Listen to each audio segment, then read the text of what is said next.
So, good morning everyone. In this presentation, I introduce and explain the counting sort algorithm, which is a non-comparison based sorting technique. The purpose of this report is to help you understand how counting sort works, where it's performed best, and its time complexity compared to other sorting methods.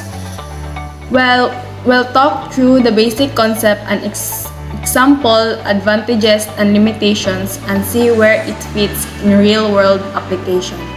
So this is the assessment of counting sort algorithm, and this is our members. So, introduction.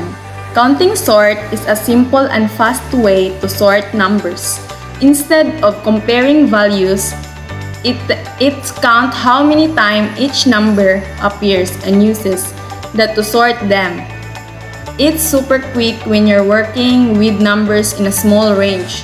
So basically, counting sort is a high efficient sorting algorithm that is particularly useful when working with numerical data that falls within a small and defined range. Unlike comparison-based sorting methods, counting sorts relies on counting the frequency of each distinct element in the data set. So, algorithm overview. What is algorithm? So, algorithm is a sort algorithm that works by counting how many times each values appear.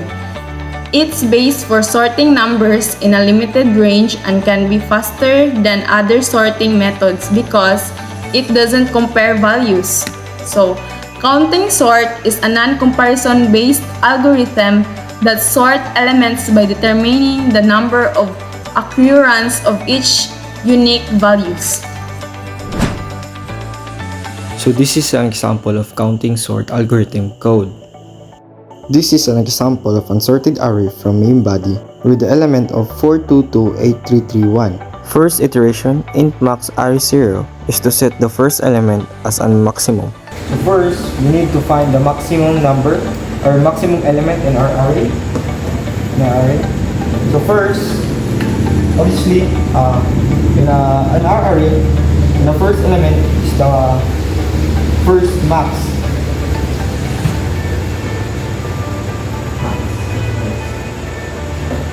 4. And then after that, we set for loop which goes to each array and find the maximum. Also, the first loop goes to each element of the array and find the greater number. And num goes to array, basically goes to each element in our array and find the maximum element in our array. Or num is greater than max, or max is equal to num. So 4 is greater than 2, still 4. 4 is greater than 2, still 4. 8 is greater than 4, true. So our max, or our new max is 8.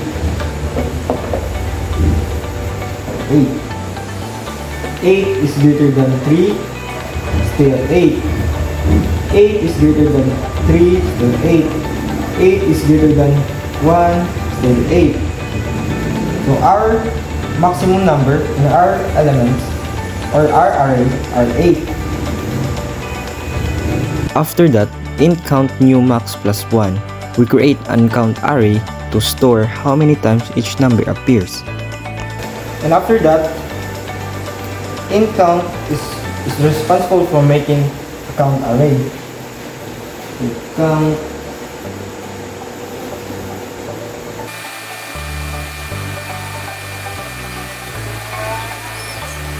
For int num array count num plus plus or increment, we go through the original array and every time we see number, we increment its count in the array. The first element is 4, is placed in the index 4 and count as 1. Also the 2 count as 1, and 2 count as 2, 8 count as 1, 3 count as 1, 3 count as 2, and also 1 count as 1. And the rest are 0. Now, that is the first count element of 0, 1, 2, 2, 1, 0, 0, 1. Int num array goes to the original array. For loop int I equals to 0 and I is greater than count length I++. If count I is greater than 0, system print out numbers int plus semicolon count I plus times s. This loop prints the numbers that appeared in the array.